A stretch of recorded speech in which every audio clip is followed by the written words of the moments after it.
दोस्तों एक लड़की की नई नई शादी होके जाती है और जिस परिवार में इस लड़की की शादी होके जाती, भाई मेरे परिवार वो बहुत अच्छा, शिक्षित, समझदार, पैसे वाला, किसी भी प्रकार की कोई दिक्कत नहीं। और सबसे बड़ी बात ये कि जिस लड़के से इस लड़की की शादी हुई भाई मेरे, वो आर्मी में था। अब आप सोचिए कि जिसका पति गवर्नमेंट जॉब करता हो भाई, उसको किस प्रकार की दिक्कत, किसी प्रकार की दिक्कत नहीं है। लेकिन दोस्तों ये लड़की अपने ससुराल में पहुंच जाती है, इसको अपना पति, आर्मी वाला पति, फूटी आंख नहीं भा रहा था, क्योंकि इस लड़की का कहीं दूसरी जगह पे चक्कर चल रहा था, इसका कहीं दूसरी जगह पे अवैध संबंध था। धीरे धीरे वो लड़का नोटिस करता है कि आखिर में ये मेरे साथ में ऐसा बिहेव क्यों करती है। वो उसका फौजी पति अगर उसके पास में आता तो उसको चिड़चिड़ी होती, उसको बिल्कुल भी पसंद नहीं आता कि उसका पति एक सेकंड के लिए भी उसके पास में बैठे। लेकिन जैसे तैसे दोस्तों समय बीतता गया। इन्हीं सब के बीच में इन फौजी की और इस लड़की की एक बेटी हो जाती है, लेकिन इनका रिश्ता अच्छा नहीं रहा। धीरे धीरे पति को भी समझ में आने लगा कि भाई इसका अवैध संबंध है, ये किसी और से बात करती है। जब फौजी को पूरी तरह से पता चल गया तो वो इससे नफरत करने लगे और इससे तलाक ले लिया, क्योंकि वो लड़की भी चाहती थी कि हमारा डिवोर्स हो जाए मेरे पति से और हम उससे शादी कर लें जिसको हम चाहते हैं, जिसके लिए हम मरते हैं। और दोस्तों 3 साल बाद, शादी के 3 साल बाद वही हुआ। इन पति पत्नी ने दोनों ने एक दूसरे से डिवोर्स ले लिया, अलग हो गए और उस लड़की ने उसी लड़के से शादी कर ली जिससे वो बात करती थी, जिसके लिए उसने अपने बेटे को छोड़ दिया, अपने आर्मी वाले पति को छोड़ दिया। लेकिन जिससे शादी करके गई उसने इसके साथ में जो हश्र किया उसको सुन के आपकी रूह कांप जाएगी। तो आइए दोस्तों इस पूरी कहानी के बारे में हम आपको बताते हैं कि आखिर में उस लड़के ने इस लड़की के साथ में ऐसा क्या किया। तो आप सभी का बहुत बहुत स्वागत है मेरे YouTube चैनल में एक और नए वीडियो में। दोस्तों ये कहानी है उत्तर प्रदेश के बाराबंकी की। एक ऐसा परिवार जो कि शिक्षित था, जिस परिवार में सभी लोग सर्विस करते थे। उनमें से एक व्यक्ति जिनका नाम रमेश होता है, वो सरकारी टीचर थे, अध्यापक थे।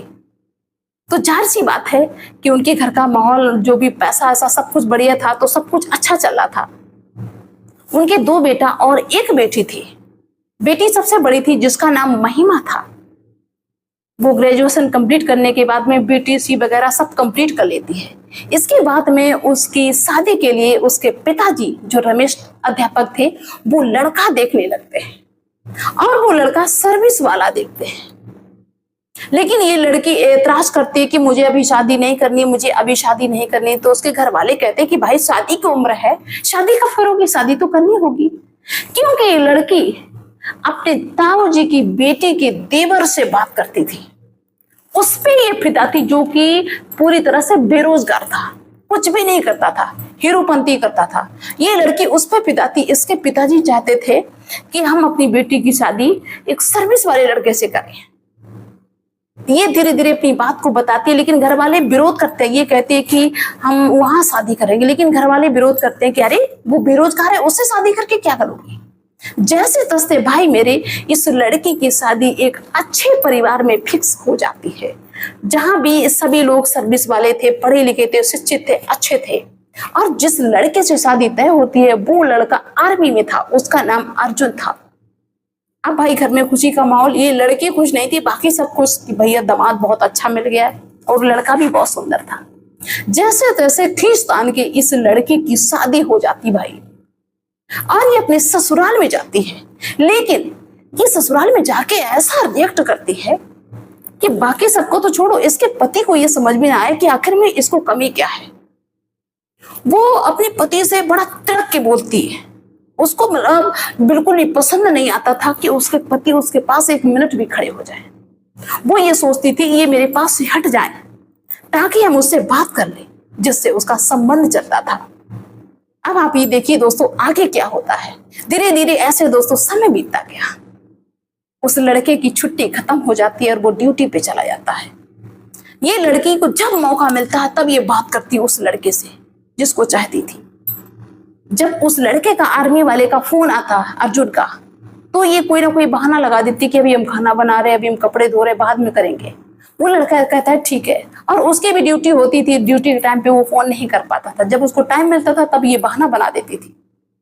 दोस्तों 3 महीने का समय बीतता है, लड़का दोबारा छुट्टी लेके आता है, लेकिन इस लड़की का व्यवहार वैसा ही।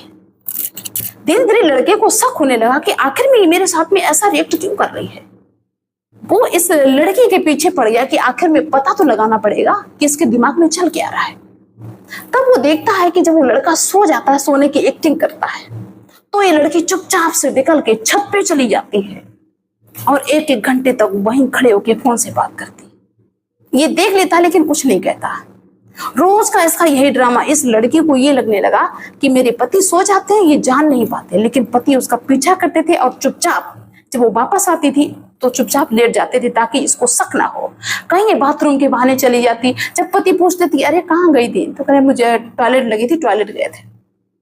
दोस्तों ऐसे करके करके इनका समय बीत रहा है, बाकी किसी को कोई कानो कान खबर नहीं। इसके पति सोचते हैं कि अब इसका कुछ तो करना पड़ेगा। पति इस पे सख्ती दिखाने लगते हैं। जब उसका पति उस पे सख्ती दिखाने लगता है तब तो इसको अपने पति से और भी ज्यादा बैर होने लगता है। लेकिन दोस्तों क्या होता है कि समय तो गुजर ही रहा है, समय तो रुकता नहीं है। ये लड़की जैसे तैसे करके 1 साल अपने पति के साथ में गुजारती है। उन्हीं सबके बीच में इनकी एक छोटी सी बेटी और हो जाती प्यारी सी। अब पति सोचते हैं कि चलो बच्चा हो गया, हो सकता है कि इसका दिमाग सही हो जाए। पति ने किसी को नहीं बताया, जान गया था कि हाँ इसका संबंध कहीं और है। सत्य करने की कोशिश की, लेकिन लड़की छुप छुपा के बात करती थी।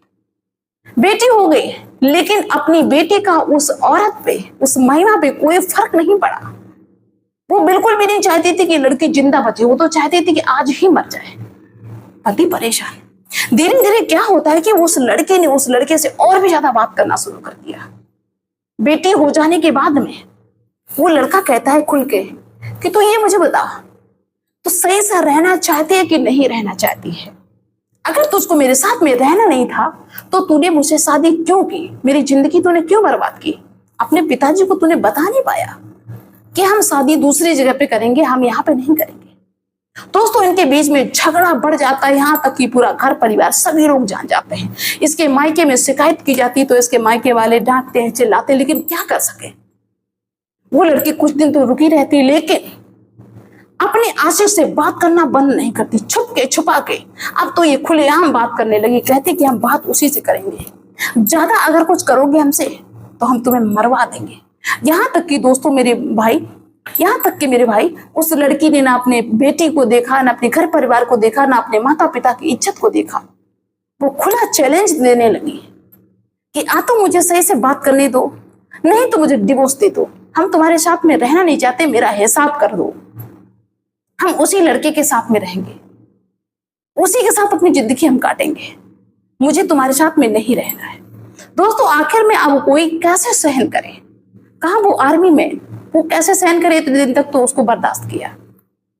अब उस लड़के को अपने बेटी से भी कोई हित नहीं। पति कहता कि बेटी कहाँ जाएगी? वो लड़की कहती मैं कहती अपने साथ में रखो, मुझे बेटी की जरूरत नहीं, तुम्हारी है तो अपने पास में रखो। जब दोस्तों इनकी नहीं बनने लगी, इनकी नहीं पटने लगी, जबकि फौजी बहुत अच्छा था, बहुत अच्छे से रखता था, प्यार से इसको रखने की कोशिश करता था, लेकिन इसको प्यार से रहना कहाँ मंजूर था। जिसको गधा पसंद हो उसको घोड़ा कैसे अच्छा लगेगा। दोस्तों 3 साल बाद इनका डिवोर्स हो जाता है, क्योंकि एक दूसरे को देखना पसंद नहीं करते थे। यहाँ तक कि लड़की ने अपने पति को मरवाने का प्रयास किया, तो फिर घर वाले थक गए, हार गए कि भाई अब इसको डिवोर्स देना ही अच्छा है। इनका डिवोर्स हो जाता है। जो बेटी होती है वो पति को दे दी जाती, क्योंकि इसने कोई जबरदस्ती नहीं की इस लड़की ने कि हाँ बेटी मेरी है, मेरे पास में रहनी चाहिए। ये कहने लगी बेटी तो उसी के पास में रहे। दोस्तों जिस औरत का दूसरी जगह पे कहीं भी चक्कर होता है ना, उसको अपनी संतान अच्छी नहीं लगती है। संतान उसी को अपनी अच्छी लगेगी जो अपने घर में रहती होगी, अपने पति से मतलब होगा, दूसरों से जिसको मतलब नहीं होगा उसी को अपनी संतान अच्छी लगेगी। अभी डिवोर्स हो गया इनका, चली गई अपने घर, ठीक है। अब क्या होता है कि 1 साल अपने घर में बैठने के बाद में, इधर बेटी को तो छोड़ दिया, अपने घर में बैठी रही, ठीक है। 1 साल बाद इसके पिताजी ने, घर वालों ने उसी लड़के से जो इसकी ताऊ की बेटी का देवर था बेरोजगार, उससे शादी करवा दी। उससे जब शादी करवा दी, अब वो तो कुछ करता नहीं था, अब जो आर्मी वाला था उसको काफी सारा दहेज दिया था इसके घर वालों ने, लेकिन उस लड़की को तो दहेज दिया नहीं क्योंकि वो बेमन की शादी थी। जैसे तैसे करके शादी इनकी निपटा दी। कुछ दिन तक तो दोस्तों सही रहा, इसके बाद में उस लड़के ने इसको टॉर्चर करना शुरू कर दिया। जो उसकी बहन का देवर था वो कहने लगा कि तेरे बाप ने उस आर्मी वाले को बहुत सारा दहेज दिया, उसने ऐसा क्या था जो मेरे में नहीं है। अब उसको ये नहीं पता कि कहाँ वो सर्विस वाला, कहाँ हम बेरोजगार। ये उस लड़के से यही कहने लगा कि तेरे बाप ने उसको इतनी दौलत दी, इतना पैसा दिया, यहाँ तू पैसे क्यों लेके आई। वो लड़की कहती है कि हाँ, अपनी मर्जी से मैंने शादी की, वहां पिताजी की मर्जी से मेरी शादी हुई थी, तो अपनी मर्जी से मैंने शादी की, तो हम कैसे कह सकते थे कि मुझे इतना दहेज दो। वो लड़का कहता था कि तू क्यों नहीं कह सकती थी, तेरा अधिकार था, तू कहती अपने पिताजी से, तब तो तेरे पिताजी तुझे दहेज देते। अब वो लड़का इस लड़की से दबाव बनाने लगा कि 2 लाख तू अपने पिताजी से पैसे मांग जिससे हम धंधा शुरू करें। अब वो लड़की परेशान कि तो मैंने बेमन से शादी की, अपना घर बार तोड़ के, अब ये मुझसे कहता है कि पैसे मांग। वो लड़की पैसे नहीं मांगती है। जब वो अपने पिताजी से नहीं कहती है कि पैसों के लिए, तो वो लड़का मारना शुरू करता, मारता है, पीटता है, गरियाता है, लतियाता है, बिल्कुल भी अच्छा व्यवहार नहीं करता। अब उस लड़की का दिमाग ठिकाने पे, अरे इसने क्या कर दिया।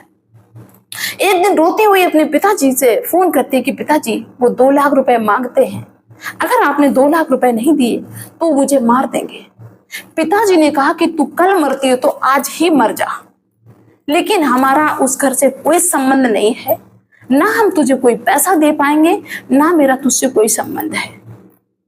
दोस्तों वो लड़का इसको इतना टॉर्चर करने लगा, इतना टॉर्चर करने लगा कि ना खाने को देने लगा, ना पानी पीने को देने लगा।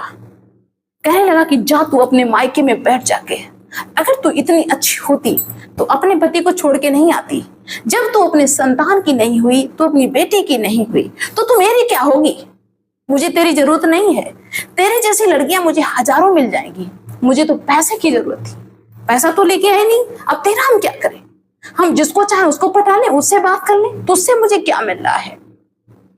वैसे भी दूसरी जगह पे तू आई है, तेरा सब कुछ तो हो गया, अब तो यहाँ पे आई है, हम तेरा क्या करें, हम नहीं तुझे रख सकते। दोस्तों इस लड़की को इतना मारा कि घर से निकाल दिया, और ये लड़की फिर से रोते रोते अपने मायके में पहुंच गई। इधर ना तो मायके वाले इज्जत कर रहे हैं, मायके वाले कहते हैं जो तुम्हारे नसीब में लिखा है वो करो, काम करो, अब हम कहीं शादी भी नहीं कर पाएंगे, आराम की जिंदगी जियो, यही तुम्हें जीना था, यही तुम्हें करना था। ये उस लड़की के साथ में हो रहा है। दोस्तों इस कहानी को सुनाने का मेरा कोई ऐसा उद्देश्य नहीं कि मैं आपको परेशान करूं, और ये कोई कहानी नहीं है, ये एक सच्ची घटना है। हम आपको इसलिए बता रहे कि देखो, जिससे तुम्हारी शादी होती है ना, जिससे तुम्हारी भामरें पड़ती हैं, वो पवित्र रिश्ता हुआ करता है। दूसरा तीसरा चौथा तुम कितने भी कर लेना, तुम्हें कभी वो इज्जत नहीं मिल सकती जो तुम्हें तुम्हारा पहला पति इज्जत दे सकता है। इसलिए अपनी सभी बहनों से हम हाथ जोड़ के गुजारिश करते हैं कि दूसरों के चक्कर में मत पड़ो। तुमको बेशक लगता है कि ये बहुत अच्छे हैं, लेकिन तुम्हारे पति से अच्छा नहीं हो सकता है।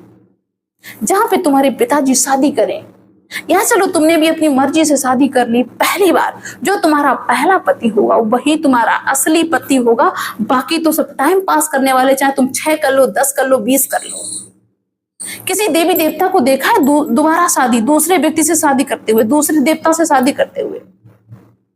क्योंकि पवित्र रिश्ता एक से ही हुआ करता है। और दुर्दशा हर उस लड़की की होगी जिसने अपने पति को छोड़ दिया बेवजह, अपने बच्चों को छोड़ दिया।